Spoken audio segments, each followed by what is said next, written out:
Whoa! Grab any media file you want and place it in the timeline. Search for an adjustment clip and place it on a track above. Add a colored border. Change the color and the softness as per your liking. Then change the size and position of the adjustment clip, which affects the media file below, to your liking.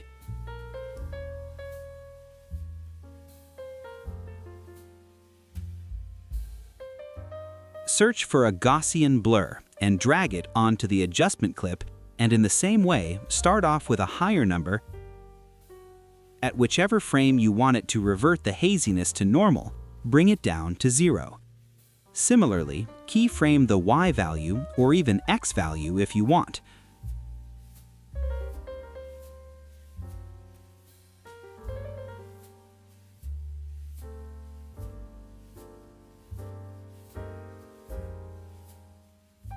Nice!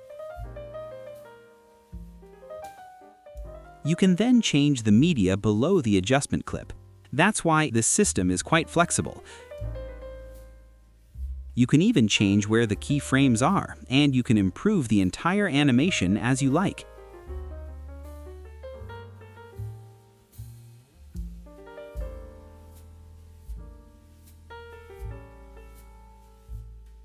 Even if you want to add a background color, that's up to you.